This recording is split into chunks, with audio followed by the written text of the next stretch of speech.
que tem um poder mais forte para nos inspirar é a forma como alguém lida com o seu sofrimento. Grandes histórias, grandes narrativas, normalmente giram em torno disso, de grandes reviravoltas, de pessoas que conseguiram resistir bravamente a momentos de intenso sofrimento, e isso sempre tem um poder de inspirar aos outros muito forte. Nesses dias que eu estive de férias, eu e minha família, nós decidimos maratonar uma série de filmes chamados Jogos Vorazes. Eu não sei quantos de vocês já assistiram esse filme, mas esse filme é uma história, uma narrativa de cunho político. Existe toda uma história, mas o seu enredo central é uma espécie de batalha política entre uma capital, uma cidade que oprime os seus distritos que alimentam essa cidade. Mas então eles conseguem encontrar em uma personalidade, em uma garota, o poder para inspirar os distritos a conseguirem resistir e se rebelarem contra a capital. E é interessante que durante o filme tem um momento em que ela é chamada para gravar alguns vídeos para inspirar as pessoas a lutarem contra os desmandos, contra as opressões da capital. E ela então grava um vídeo, uma espécie de vídeo institucional, onde ela segura uma bandeira e tem um exército atrás dela, e ela então faz aquela imagem vitoriosa e fala uma frase de efeito, e eles acabam descobrindo que isso não tem poder quase nenhum para inspirar as outras pessoas. Então, ela vai para um campo de batalha, e durante o momento em que ela está lá num ambiente de batalha, aviões da capital atingem um hospital com muitas pessoas enfermas e feridas nesse hospital, e eles então bombardeiam esse hospital e explodem. E então, naquele momento, essa personagem, ela fica extremamente indignada, e ela começa a gritar e a chorar, e é nesse momento que alguém pega uma câmera, filma ela, naquele momento de sofrimento, e depois eles pegam a filmagem de como ela encarou aquele drama, aquele momento de sofrimento, e eles então transmitiram para os distritos, e isso sim conseguiu inspirar as pessoas a se voltarem contra aqueles que estavam os oprimindo. E isso, meus irmãos, que é contado, que é ilustrado nesse filme, é também parte da nossa realidade. Nós somos pessoas que nos inspiramos, que nos encorajamos muito com histórias de pessoas conseguindo lidar de forma vitoriosa diante do sofrimento. Todos nós, meus irmãos, imitamos alguém, consciente ou inconscientemente. A forma como nós encaramos o sofrimento é aprendida. Nós aprendemos de alguém. A forma, por exemplo, como o brasileiro comum lida com um momento de funeral, um enterro, é bem diferente com a forma que um americano ou um africano normalmente lida. Isso porque lidar com o sofrimento é algo que é aprendido. É algo que você recebe de alguém. Como é que se encara momentos de dor? Como é que se lida com momentos difíceis nas nossas vidas? Como encarar o sofrimento, então, é um aprendizado que nós temos. E hoje, meus irmãos, eu quero conduzir vocês à escola do sofrimento do Senhor Jesus Cristo. Eu quero mostrar para os irmãos como é que Jesus pode ser o nosso mestre e aquele que nos inspira sobre como lidar com o sofrimento. É sobre isso que o apóstolo Pedro fala na sua primeira carta, no capítulo 4.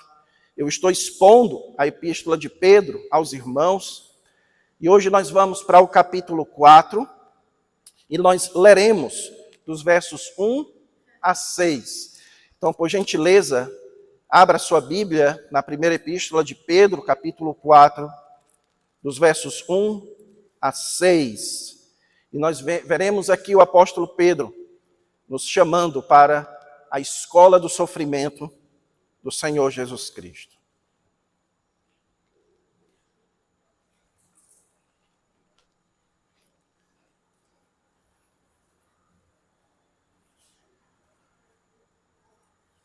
Primeira carta de Pedro, capítulo 4, a partir do verso 1, diz o seguinte: Ora, tendo Cristo sofrido na carne, armai-vos também vós do mesmo pensamento, pois aquele que sofreu na carne deixou o pecado, para que no tempo que vos resta na carne, já não vivais de acordo com as paixões dos homens, mas segundo a vontade de Deus.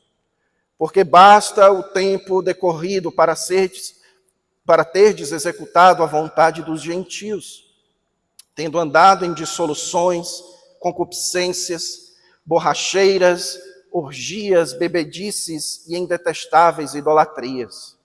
Por isso, difamando-vos estranham, que não concorrais com eles ao mesmo excesso de devassidão, os quais hão de prestar contas àquele que é competente para julgar vivos e mortos. Pois para este fim foi o evangelho pregado também a mortos, para que mesmo julgados na carne segundo os homens, vivam no Espírito segundo Deus. Querido Deus, nós rogamos agora que o Senhor estenda a tua mão poderosa, que o Senhor estenda o teu Espírito sobre nós, para que possamos, ó Deus, captar as verdades bíblicas, para que possamos vivê-las no nosso dia a dia. É o que nós te pedimos no nome do Senhor Jesus Cristo. Amém. Meus irmãos, nessa porção aqui que nós acabamos de ler na epístola de Pedro, o apóstolo Pedro está basicamente concluindo uma parte muito importante, talvez a parte central da sua carta, que é quando ele está instruindo os seus leitores e, consequentemente, a nós, sobre como lidar com o sofrimento que aqueles irmãos estavam passando por terem abraçado a fé no Senhor Jesus Cristo. No capítulo 3, o apóstolo Pedro fala: quem há de vos maltratar se fordes zelosos do que é bom? Então, Pedro levanta essa questão das pessoas serem maltratadas por serem cristãs. E sendo cristãs, elas iriam viver da forma correta e que isso, então, normalmente não produz sofrimento. Porque o cristão, ao invés de ser um prejuízo para a sociedade em que vive, ele, na verdade, é um benefício, ele é um bem para a sua sociedade. Mas Pedro, então, levanta a possibilidade de eles serem governados por pessoas que aprovam o que é errado e que desaprovam o que é certo, que era o que acontecia naquela época. Isso, então, iria produzir sofrimento, iria produzir perseguições na vida daqueles irmãos. Pedro começa a instruí-los, dizendo como eles deveriam lidar com isso, que eles deveriam consagrar seu coração ao Senhor Jesus Cristo e estarem preparados para esse tipo de momento. Mas então, o apóstolo Pedro, ele chama aqui o exemplo do Senhor Jesus Cristo, que o Senhor Jesus Cristo, ele foi vitorioso diante do sofrimento. Ele, que foi morto na carne, por causa do seu ensino, por causa de quem ele era, ele foi perseguido e morto, mas ele então venceu quando Deus o restaurou, quando ele foi ressuscitado dos mortos. E a sua vitória então foi proclamada a todos. Como eu expliquei para vocês, esses espíritos em prisão são aqueles seres do mundo espiritual, a quem o Senhor Jesus Cristo declarou a sua vitória após a sua ressurreição. Pedro, então, chama o Senhor Jesus Cristo como sendo esse grande exemplo de como se deve lidar com o sofrimento.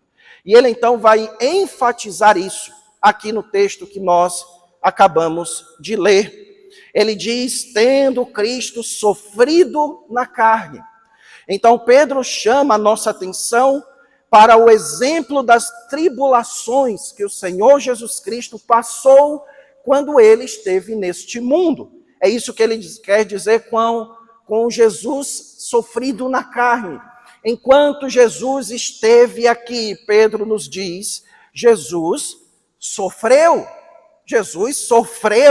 tribulações, Jesus passou por dores e por sofrimentos enquanto ele esteve neste mundo. Aí Pedro então nos diz que nós precisamos nos armar do seu mesmo pensamento. E é interessante o uso que o apóstolo Pedro aqui faz desse verbo armar. Porque isso aqui, meus irmãos, é um verbo que era utilizado em contexto militar, como parece bem evidente. Quando os soldados sabiam que os seus inimigos eles iriam chegar, e eles então corriam para as salas de armas, onde as armas ficavam guardadas. E eles então pegavam as suas armas e ficavam em atitude de guerra, em atitude de preparação para a chegada do inimigo. Você já deve ter visto essa imagem nos diversos filmes e livros que existem por aí sobre batalhas. Como as pessoas assumem a atitude de guerra quando elas se armam. Mas Pedro aqui, ele fala que a arma que nós devemos utilizar é a arma do pensamento, ou em outras palavras, da atitude de Jesus. E que atitude de Jesus é essa? Da atitude que Jesus tinha diante do sofrimento. Tendo Jesus sofrido, nós devemos nos armar com a mesma atitude que ele tinha diante do sofrimento. É isso que o apóstolo Pedro está falando aqui. A arma que Pedro diz que nós devemos ter é essa atitude que Jesus tinha, é essa preparação que Jesus tinha sobre como lidar com os sofrimentos que vinham sobre ele. Pedro, então, está ensinando aqui, meus irmãos, que nós, crentes no Senhor Jesus Cristo, precisamos entender a necessidade de carregarmos conosco a forma como Jesus lidava com os sofrimentos. Isso porque, se existe algo que é certo na sua vida e na minha vida, é que nós vamos sofrer. Isso é certo, que haverá nas nossas vidas dias de sofrimento. E como eu disse para vocês no meu último sermão aqui no final do capítulo 3, que parte desses sofrimentos podem ser sofrimentos injustos. Você pode sofrer por injustiças que acontecem sobre a sua vida. Então, todos nós, meus irmãos, estamos sujeitos ao sofrimento, e eu tenho a mais absoluta certeza que vocês aqui, que dentre vocês aqui, existem pessoas que estão passando por momentos de amplo sofrimento nas suas vidas. Porque isso é parte da nossa jornada neste mundo. Mas o apóstolo Pedro, ele nos chama a olharmos para o Senhor Jesus Cristo e imitar a Cristo diante do sofrimento. O que eu quero, meus irmãos, mostrar para vocês aqui é que na escola do sofrimento, Jesus é o nosso mestre. Nós precisamos aprender a sofrer com Jesus. Jesus nos ensina a sofrer com o seu exemplo e nós precisamos aprender a sofrer com ele. E Pedro vai apresentar nesse texto, meus irmãos, basicamente duas razões pelas quais Jesus precisa ser o nosso professor de como lidar com o sofrimento. Primeiro, porque Jesus, diante do sofrimento, ele não pecou. Jesus é o nosso exemplo principal de como sofrer, porque quando Jesus sofreu, ele não pecou. É isso que o apóstolo Pedro vai dizer, quando ele diz: aquele que sofreu na carne deixou o pecado. O que ele quer dizer aqui, meus irmãos, sobre aquele que sofreu na carne, é o que ele havia acabado de dizer, tendo Cristo sofrido na carne. E agora ele traz de volta essa ideia de Jesus como aquele que sofreu na carne, ou seja, Jesus sofreu quando esteve neste mundo.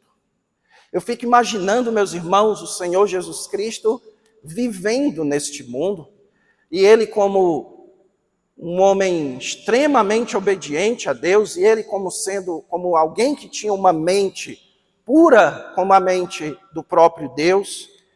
A vida do Senhor Jesus Cristo deve ter sido uma vida de muito sofrimento, porque quanto mais peso você tem que carregar, maior é o sofrimento que você tem, certo? Eu, por exemplo, que não vou para a academia, dá para perceber, né? Pelo menos ainda não, eu não tenho o sofrimento de ter que levantar aqueles pesos. Mas aqueles que vão, eles sofrem, eles passam por aquelas dores. Então imagine o Senhor Jesus Cristo neste mundo, tendo que andar no meio de pecadores, tendo que suportar, que viver no meio de pessoas que dia após dia ofendiam a Deus, ofendiam ao seu Pai. Então o Senhor Jesus Cristo, quando ele esteve neste mundo, meus irmãos, ele sofreu. E os dois eventos mais marcantes do sofrimento de Jesus foram a sua tentação, quando Jesus foi tentado em todas as coisas, como diz o autor de Hebreus, ele com fome foi tentado por Satanás a resolver o seu problema de forma pecaminosa. E toda a tentação de Jesus, meus irmãos, foi uma tentação para que Jesus não sofresse, ou, melhor dizendo, para que Jesus parasse de sofrer. Ele estava com fome, transforma a pedra em pão. Ele estava com medo, não precisa passar pela cruz, me adora e eu resolvo o seu problema. Era sempre assim. Para que Jesus parasse de sofrer, havia uma tentação pecaminosa. E o outro momento, meus irmãos, foi o momento da sua cruz. Mas como diz o profeta Isaías, o Senhor Jesus Cristo foi levado como um cordeiro mudo até o matadouro. Ele não pecou. Ele sofreu todas as coisas, mas sem pecado. E isso é o que ele se refere quando ele diz: aquele que sofreu na carne deixou o pecado. Às vezes a gente pode, aqui na revista atualizada, a gente pode confundir achando que deixar é algo que Jesus estava fazendo e ele deixou de fazer. Mas eu acho uma tradução um pouco não tão precisa, porque o verbo traduzido aqui por deixar, meus irmãos, ele literalmente significa evitar alguma coisa. O próprio apóstolo Pedro usou esse verbo no capítulo 3, versículo 10, quando ele fala ali de refrear a língua de fazer o que é errado. Ou seja, de você evitar fazer alguma coisa de errado. Então, quando o texto diz que aquele que sofreu na carne deixou o pecado, o que o apóstolo Pedro está dizendo é que Jesus, ele sofreu, mas evitou o pecado. Jesus não considerava que o pecado era solução para o seu sofrimento, que o pecado era saída viável para as dores que ele estava sentindo. Jesus não via, meus irmãos, saída para o sofrimento na desobediência a Deus, no pecado. Então o texto bíblico aqui nos mostra que o sofrimento de Jesus é um exemplo para nós, porque Jesus sofreu sem pecar. E é isso que Deus espera que nós saibamos também. Meus irmãos, o fato é que uma marca do nosso tempo é que nós não sabemos sofrer. Nossa geração é uma geração que não sabe sofrer. Não é como a geração dos nossos avós, dos nossos bisavós, que eles precisavam saber como viver com o sofrimento. Não é como a geração daquela época em que as pessoas elas tinham dor de cabeça e elas precisavam esperar a dor passar. A nossa geração não é mais assim. Quando nós temos dor de cabeça, graças a Deus, existe a dipirona. Inclusive, agora mesmo, eu estou com dor de cabeça aqui. Ore por mim, porque minha cabeça está bem doída. E eu fiquei pensando, por que não tem uma dipirona aqui? Certo? Porque nós somos assim. Nós não queremos sofrer. Nós queremos a saída para o sofrimento. Isso é natural do ser humano, meus irmãos. E isso é bom. Isso é algo que Deus colocou em nós. Isso é uma medida de preservação, inclusive, da vida, das nossas atividades, das nossas responsabilidades. Mas o fato é que, como para cada sofrimento existe uma saída, nós acabamos levando isso para todas as áreas. Porque para sofrimentos físicos, existem os medicamentos. Mas há sofrimentos, meus irmãos, que não são físicos. Há sofrimentos que eles acontecem em nosso coração, na nossa mente. Há sofrimentos que recaem sobre nós pelo fato de que viver envolve sofrer. Então, você recebe uma notícia de que uma pessoa que você muito ama está passando por uma situação de talvez de doença, uma situação de amplo sofrimento na sua vida, de ampla dor, e isso faz com que você sofra. Isso traz dor e sofrimento para o seu coração. Então isso não é uma dor física, não é algo que se resolve com uma dipirona. Isso é uma dor que vai lá na nossa mente, na nossa alma, que nos tira o sono, que nos tira a paz. Mas como a nossa geração, ela é uma geração que não sabe sofrer, ela procura resolver as dores dos seus corações com saídas pecaminosas, com a imoralidade, com a bebedice, com a gula. E aí muitas vezes a gente procura aliviar o nosso sofrimento com saídas pecaminosas. É mais ou menos assim, você está estressada, ou estressado, e aí você está ali sentindo algumas perturbações, porque a vida traz isso, pode ser seu marido, sua esposa, seus filhos, aí você pensa o seguinte, eu vou sair para fazer aqui umas compras desnecessárias. Aí você vai lá e gasta o seu dinheiro com compras desnecessárias, porque no momento que o seu cartão de crédito ele é autorizado e que você tem aquela sensação de que aquilo é seu, isso lhe traz um certo momento de paz, de satisfação. É bom passar por isso.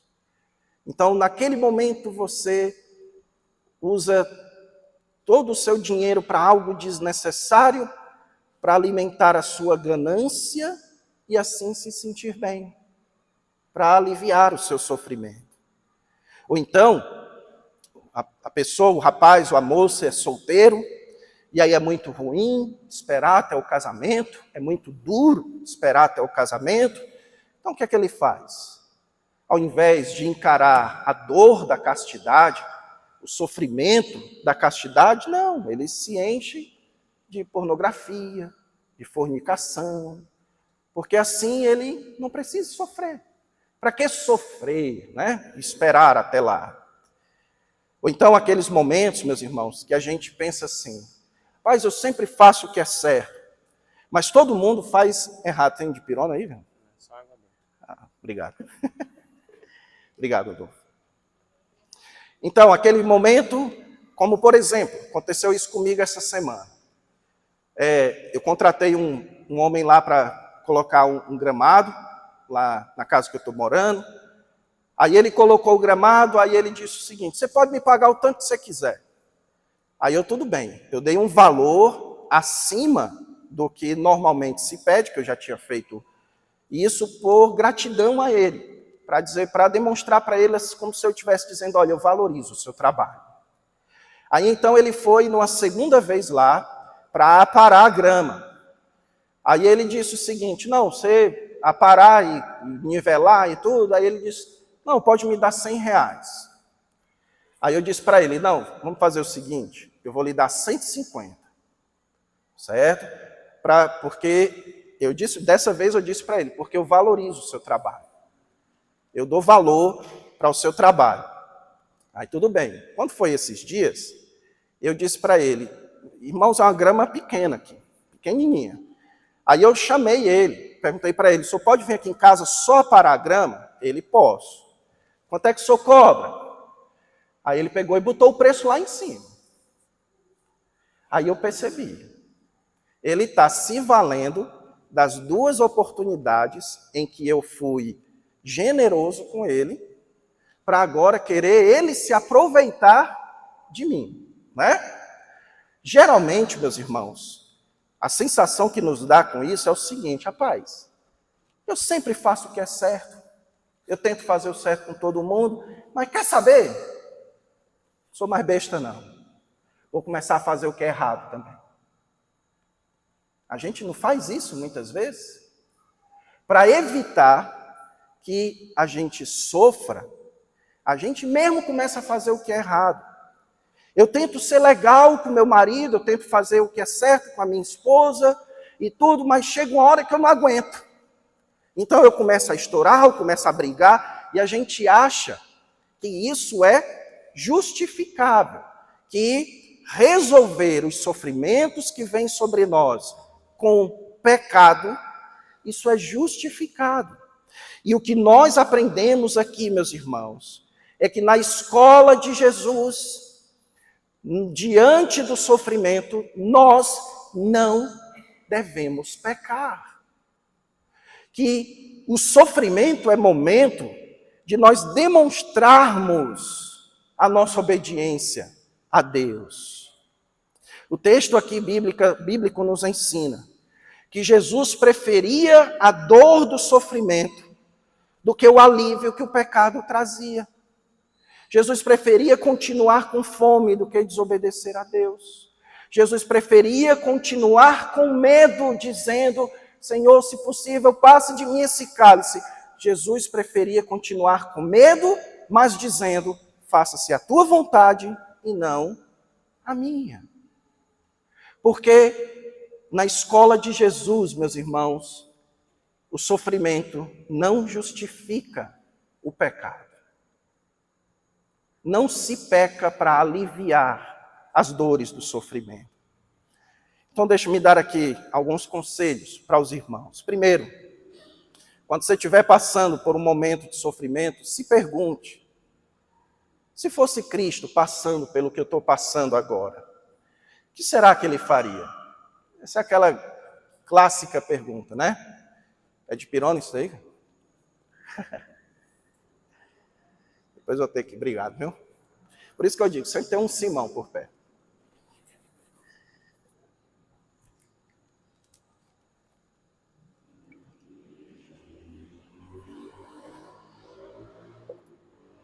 Muito embora eu sei que ele vai começar a fazer efeito quando terminar a pregação, mas tudo bem. Então, quando nós estivermos passando por um momento, por algum sofrimento, é muito bom a gente fazer essa clássica pergunta: em meu lugar, o que faria Jesus? Será que Jesus encontraria no pecado alívio para o seu sofrimento? Será que se Jesus estivesse estressado, ele ia encontrar alívio para o seu pecado nas compras, na comida, na bebedice, em amigos que não prestam? em imoralidade? É óbvio que não. Será que Jesus desistiria de fazer o que é certo, porque fazer o que é certo estaria trazendo sofrimento? É óbvio que não. Se fazer o que é certo traz sofrimento, isso não é justificativa para que a partir de agora você faça o que é errado. Continue fazendo o que é certo. Também, meus irmãos, jamais permita que o pecado habite tão tranquilamente na sua vida que seja um hábito seu pecar para não sofrer, certo? Então, aquela pessoa, jamais permita que você se torne aquela pessoa que é desonesta no trabalho, que desvia recursos, que mente para os outros com o propósito de ganhar mais, porque você não quer ter o sofrimento da pessoa que tem pouco dinheiro. Então você acha que justifica fazer esse monte de coisinha errada.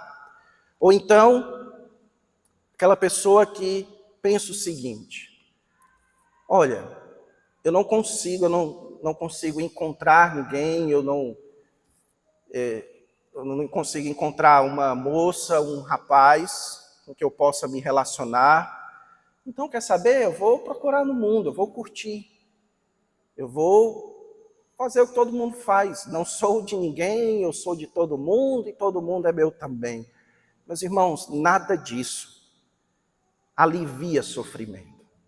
Pelo contrário, isso só trará mais sofrimentos para nós. E também, meus irmãos, um outro conselho que eu quero dar é o seguinte: quando o texto bíblico diz aqui que nós precisamos nos armar com a mesma atitude de Jesus, o apóstolo Pedro ele está nos chamando para termos uma atitude preventiva, para que nós saibamos nos preparar para lidar com os sofrimentos. Só que nós brasileiros somos o típico povo que só bota tranca na porta depois que o ladrão entra. É ou não é? É assim que nós brasileiros somos. Então, nós somos teimosos o suficiente para nós esperarmos primeiro o sofrimento vir, para depois a gente pensar o que fazer com ele. E o que eu quero dizer com isso é o seguinte: você e eu precisamos saber identificar aquilo, ou aquelas pessoas, ou situações, circunstâncias, que você sabe que pode trazer sofrimento sobre a sua vida, e junto com o sofrimento, tentações para pecar contra Deus. E aí você evita isso. Deixa eu dar um exemplo para vocês. Esses dias, meus irmãos, eu tomei uma decisão que me fez um bem que vocês não têm ideia do quanto está me fazendo bem essa decisão. Eu decidi fazer um jejum de notícias, certo? Apaguei o Twitter no meu celular, no meu iPad, ou seja, ele nem sequer aparece mais na minha frente. No meu Instagram, eu deixei de seguir qualquer canal de notícia, deixei de seguir político, deixei de seguir jornalista, deixei de seguir...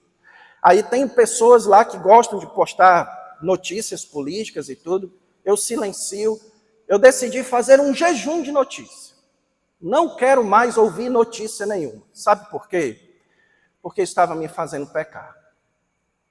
Certo?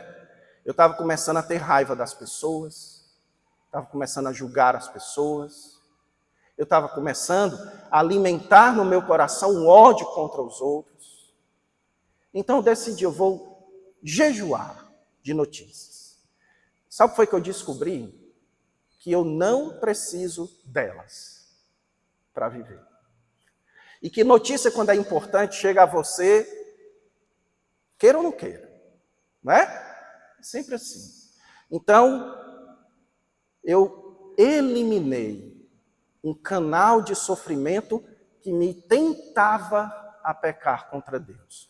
No meu caso, meus irmãos, podia ser as notícias. No seu caso, pode ser amigos.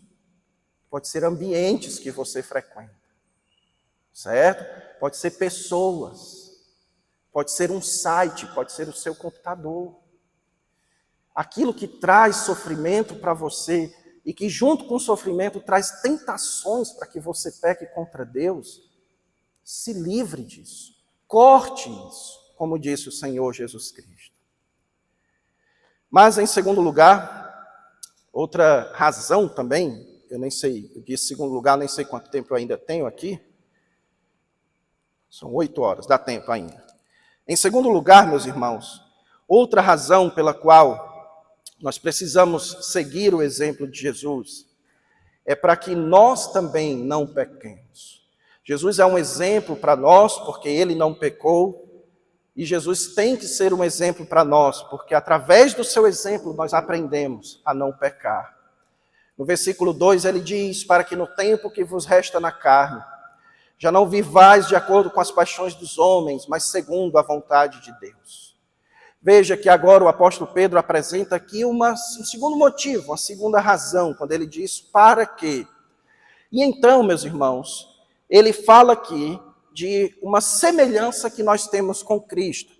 Ele, quando diz no tempo que vos resta na carne, então ele já tinha falado que Jesus sofreu na carne, agora ele traz para nós. Nós também estamos nesse período em que vivemos neste mundo. Então, na carne aqui é enquanto você está vivo, basicamente é isso. E então, esse tempo que nos resta na carne é um tempo que nós sofremos também. Assim como Jesus sofreu, nós também passamos por sofrimentos. Mas ele diz que o exemplo de Jesus serve para que, no tempo em que nós temos aqui, nós não vivamos de acordo com as paixões dos homens, mas segundo a vontade de Deus. Ou seja, Pedro estabelece aqui duas formas de se viver neste mundo. Uma forma que precisa ser antiga para os cristãos e uma forma que precisa ser nova. A antiga se refere a viver segundo as paixões dos homens.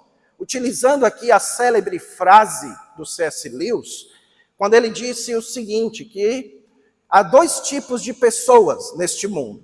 Aquelas que olham para Deus e dizem, seja feita a tua vontade, e aquelas que olham para Deus e dizem, seja feita a minha vontade. É isso que Pedro está, então, dizendo aqui, que há duas regras pelas quais os homens vivem. Ou eles vivem de acordo com as suas vontades, que ele chama aqui de paixões, ou então eles vivem de acordo com a vontade de Deus. E Pedro então diz que os cristãos precisam viver de acordo com essa segunda regra, de acordo com a vontade de Deus.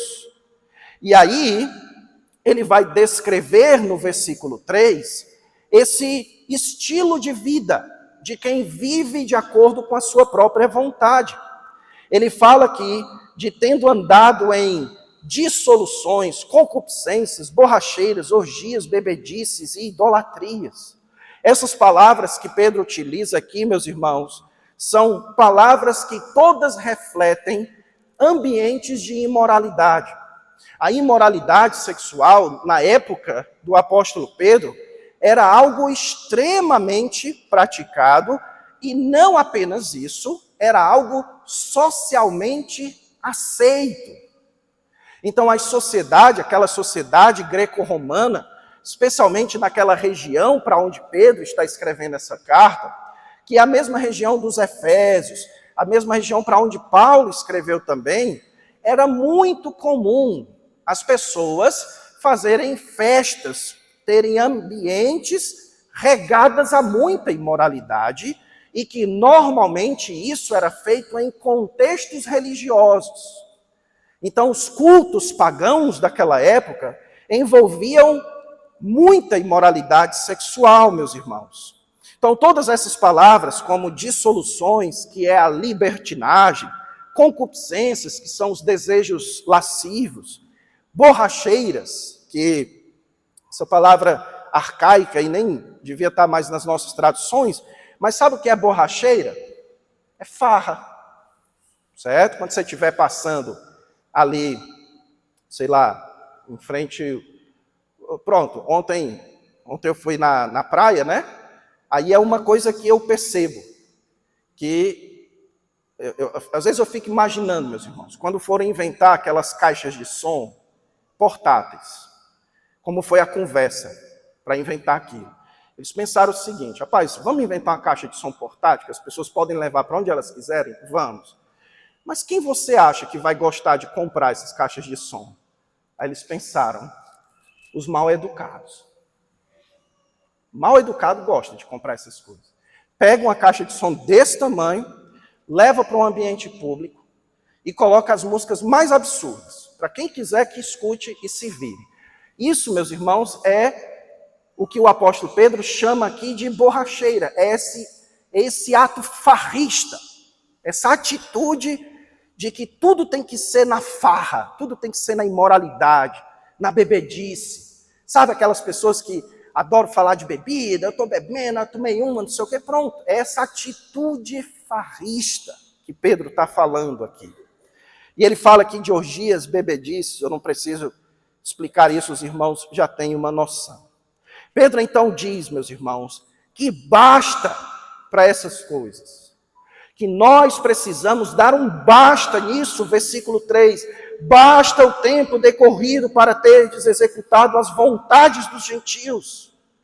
Pedro diz que isso precisa parar nas nossas vidas, que o cristão não pode viver desse jeito, não pode compartilhar desse estilo de vida, mas que uma vez que o cristão toma essa decisão, naturalmente isso traz sofrimento sobre ele. Versículo 4, as pessoas eram difamadas.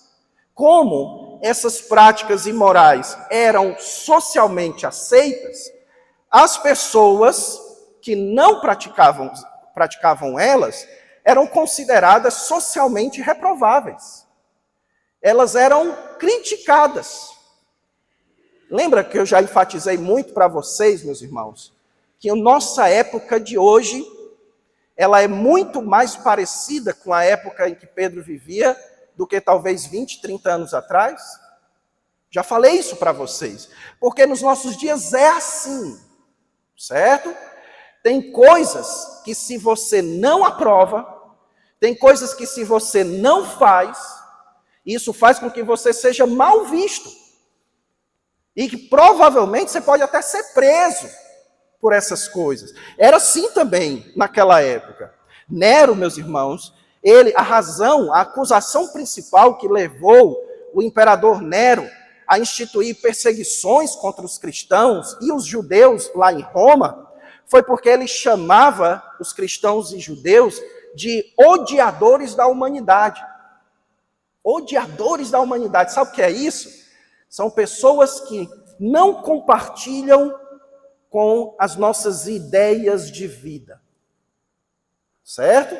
Então, se você não compartilha, você como é um cristão, você compartilha com Jesus, então você é um odiador da humanidade. E por isso eles eram perseguidos. Mas o apóstolo Pedro então diz que eles hão de prestar contas.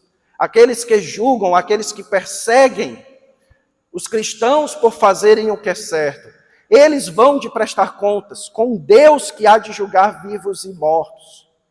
E aí ele termina no verso 6, falando algo que num primeiro momento parece muito enigmático, mas que uma vez que você entende, você percebe que não é tão difícil assim.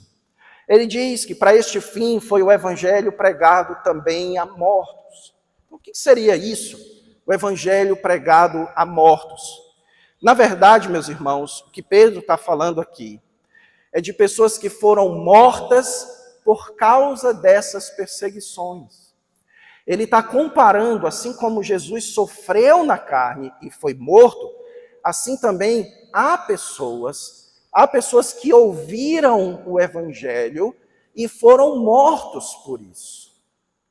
E assim como Deus nos promete que um dia Ele há de julgar vivos e mortos. E assim como Deus ressuscitou a Jesus Cristo depois de Jesus ter sido morto, isso também ocorrerá conosco.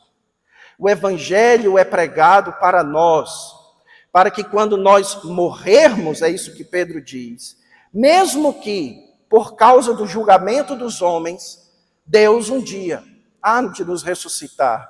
Vivam no Espírito, segundo Deus, referindo-se à ressurreição, quando Deus nos vivificará espiritualmente. O que o apóstolo Pedro, então, está querendo dizer com tudo isso? Deixa eu explicar para você. O que ele quer dizer é o seguinte, que se armar da mesma atitude de Jesus é saber, meus irmãos, que obedecer a Deus pode trazer sofrimento. Assim como aconteceu com Jesus, pode acontecer conosco também. Obedecer a Deus pode trazer situações desconfortáveis e até mesmo a morte, Pedro está dizendo.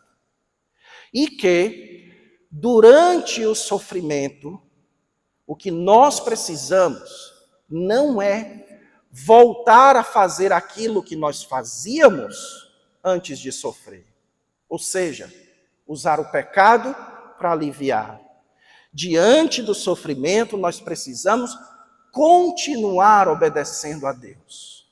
Porque um dia, Deus há de vindicar, meus irmãos, a nossa dor no meio do sofrimento. Pedro mostra que quando nós imitamos a Cristo no sofrimento, nós aprendemos que Deus espera de nós, o que Deus espera de nós, é que nós não vivamos com esse estilo de vida que procura a todo custo evitar o sofrimento. Certo? Então eu quero evitar a dor da castidade, me envolvo com a imoralidade. Eu quero evitar a dor da pobreza, eu faço o que é errado para enriquecer. Eu quero evitar a dor de ser ofendido, então vou ofender de volta. Eu quero evitar a dor de ser violentado, eu vou violentar de volta. Então é sempre assim. O Pedro está nos ensinando aqui que o sofrimento, meus irmãos, por vezes, ele vem pelo nosso desejo de fazer o que é certo. E quando o sofrimento vier sobre nós, a nossa atitude precisa ser a atitude de continuar obedecendo. E não de desistir de obedecer para aliviar o sofrimento. Deixa eu ilustrar isso. Eu lembro de uma vez, quando eu fui para a academia pela primeira vez. Pode não parecer, mas eu já fiz academia, certo? Quando eu tinha 16 anos, agora está explicado, né? Ou seja, há 20 anos atrás, aquele grupinho de adolescentes que moravam ali, né? No prédio que eu morava em Fortaleza. Vamos para a academia? Vamos. A gente foi para a academia. Chegando lá, eu era bem magrinho, mais magro que um cibite baleado. Chego na academia, e era uma academia dentro de um bairro pobre de Fortaleza, chamado Campo do América, e nessa academia imperava a chamada Lei do Muricy. Vocês conhecem a Lei do Muricy? Cada um por si. Não tem esse negócio de personal trainer, não tem nada disso. Cada um por si. Você chega lá, bota seus pesos, faz o que você quiser. Pronto. Então, eu cheguei lá, fui querer malhar aquele supino, malhar o peito. Eu com 16 anos, bem maguinho, botei 10 quilos de um lado, 10 quilos do outro, fui ver se dava certo. Me deitei, quando eu levantei, ó, tranquilo. Tranquilo, para mim está tranquilo. Então vou aqui começar com 10 quilos, está de boa. Fui lá, fiz os 10 quilos, 3 sequências e tudo, estava ótimo. No dia seguinte, meus irmãos, eu não conseguia sequer levantar meus braços. Certo? Não conseguia.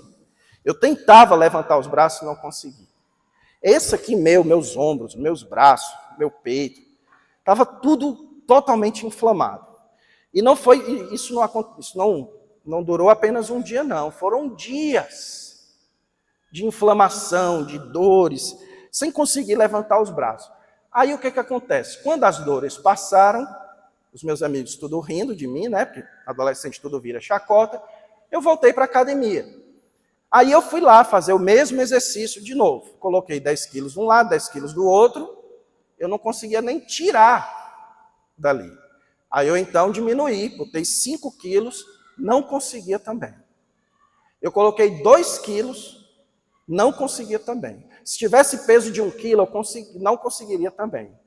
Eu passei uma vergonha grande de ter que fazer aquele exercício apenas com a barra. Então imagina eu na academia, aquele monte de gente, e eu fazendo ali o supino só com a barra. Sabe por quê? Porque eu, por não, ou por querer fazer o que é certo, que era ir para a academia, acabei trazendo um grande sofrimento para mim.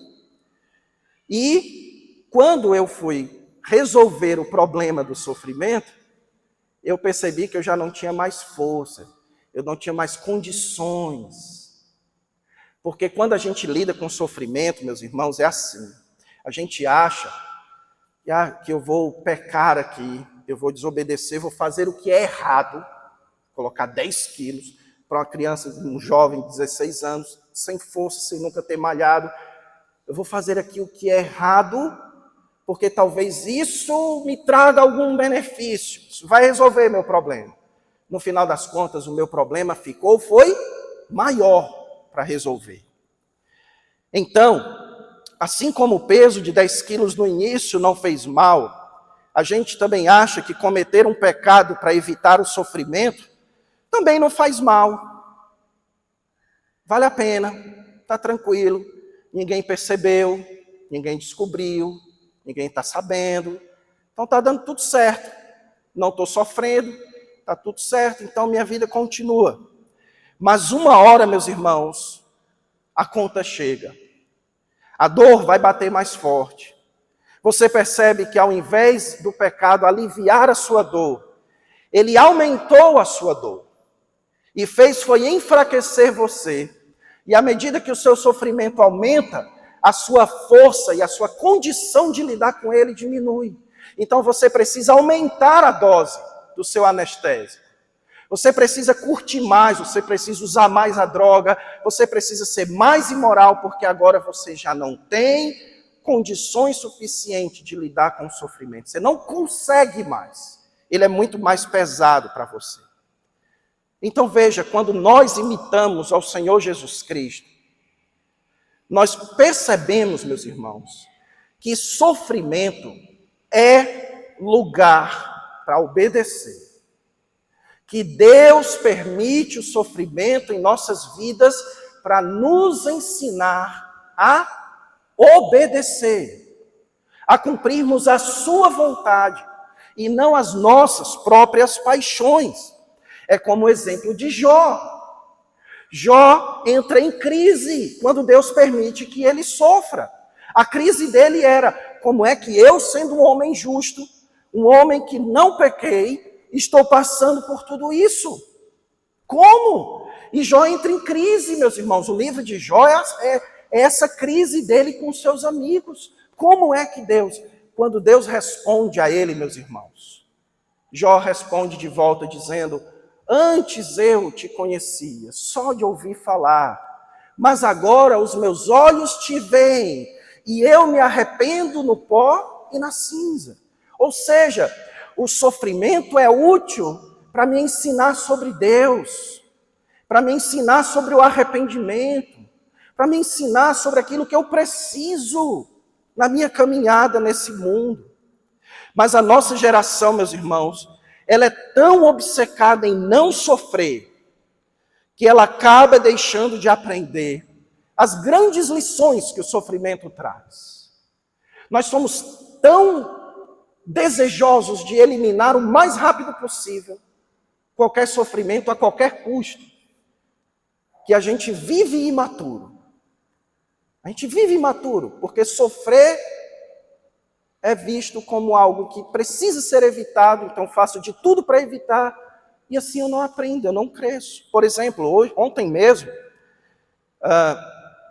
eu soube de uma amiga nossa, minha e da minha esposa, que não é daqui, mora em outro estado, que ela contou que ela perdeu a mãe dela faleceu, e que o marido dela, então, eles decidiram que iriam se mudar de país, que iriam morar em outro país, e ela disse, então, que estava sendo um momento muito difícil para ela, um momento onde ela tinha que lidar com a morte da mãe e lidar com a mudança de país, que aquele momento estava sendo um momento difícil, que ela estava chorando bastante, que ela estava tendo muitos momentos de choro, que aí ela foi num médico, e o médico passou um antidepressivo, e agora ela está conseguindo lidar bem com o sofrimento da perda da mãe e com a viagem para fora do Brasil. O resultado disso é simples. Ela está perdendo uma grande oportunidade de poder dizer como Paulo dizia: é na fraqueza que eu sou forte. Porque a nossa leve e momentânea tribulação produz para nós eterno peso de glória. De poder experimentar, meus irmãos, o socorro, a mão do Senhor nos dias mais difíceis. De poder experimentar o cuidado e o amor dos irmãos. De poder experimentar isso, o acolhimento de pessoas que nos amam.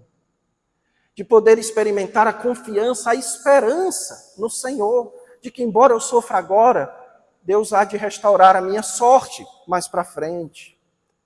De poder um dia olhar para trás e dizer, nos momentos mais difíceis da minha vida, eu encontrei forças no Senhor. Imagina você poder dizer isso. Sofrimento é a grande escola da obediência. É uma espécie de megafone do Senhor. Escutei uma vez um pregador dizendo isso. O sofrimento é um megafone do Senhor. Como um mestre, como um técnico, lhe dizendo para onde você tem que ir. Como disse Tiago, capítulo 1. Meus irmãos, tende por motivo de alegria o passardes por várias provações, sabendo que a provação da vossa fé, uma vez confirmada, produz perseverança. E a perseverança tendo ação completa, para que sejais perfeitos e íntegros e em nada deficientes. Olha só. Existe o lado bom do sofrimento. Sabe qual é o lado bom do sofrimento? É que o sofrimento é lugar de obedecer. No sofrimento, quando nós imitamos a Jesus, nós obedecemos. Então, meus irmãos, nós precisamos treinar as nossas mentes a relacionar sofrimento com obediência. Ok? Então, tire a relação, cancele a relação. Eu estou sofrendo, preciso desesperadamente de alívio.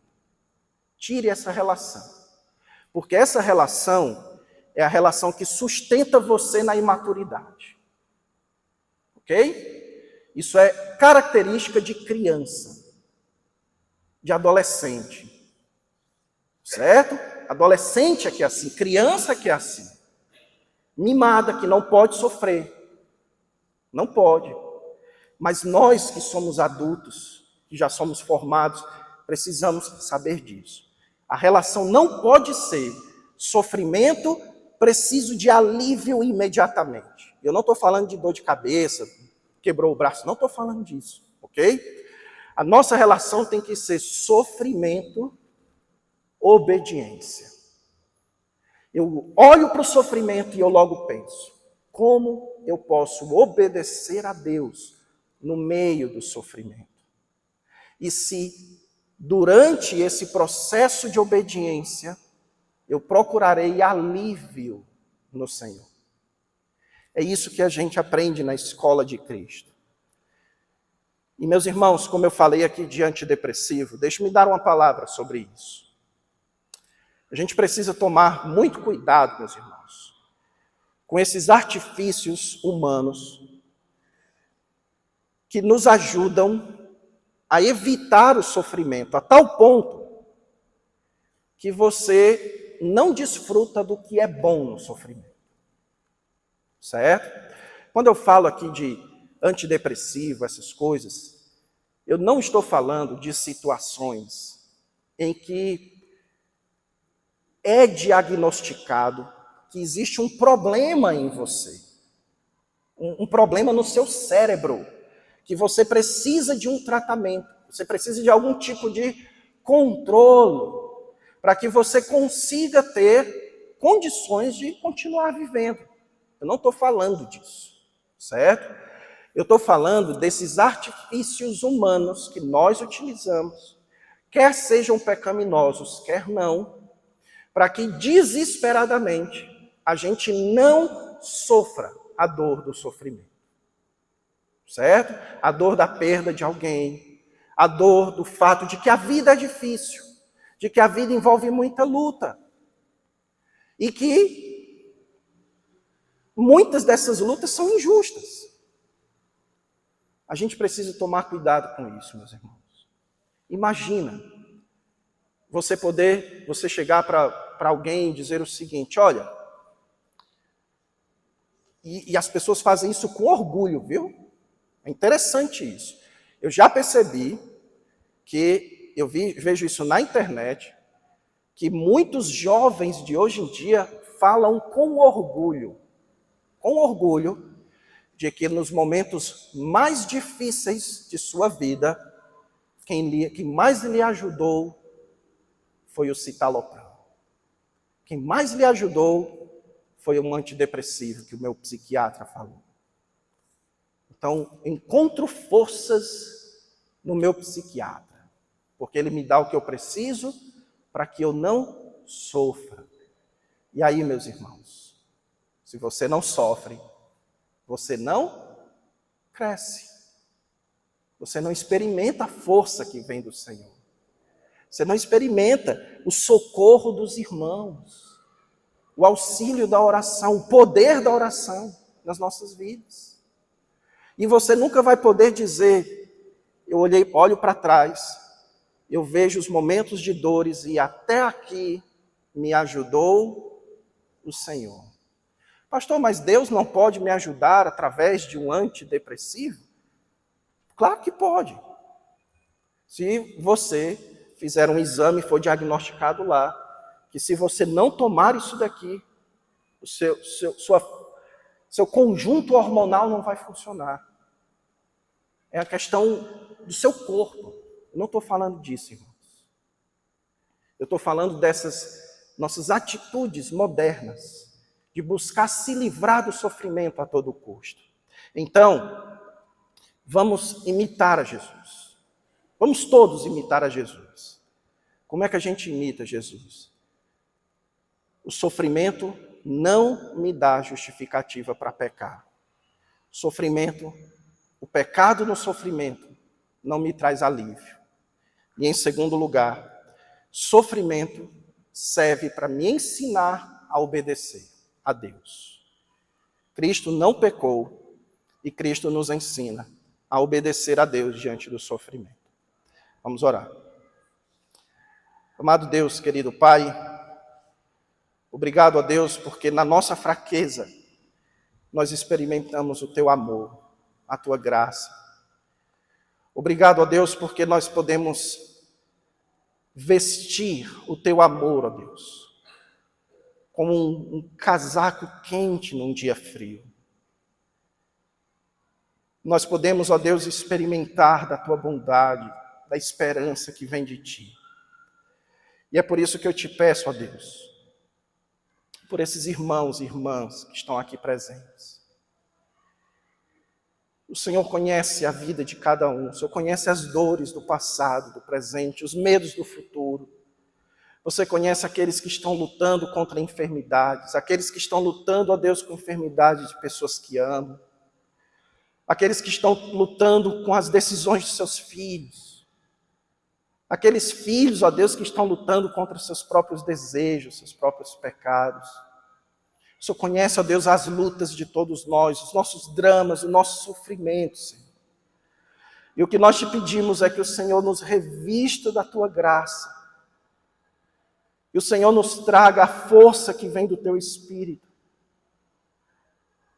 que o Senhor renove a nossa força, nos dê asas como águias para continuarmos voando, ó Deus, cada vez mais alto.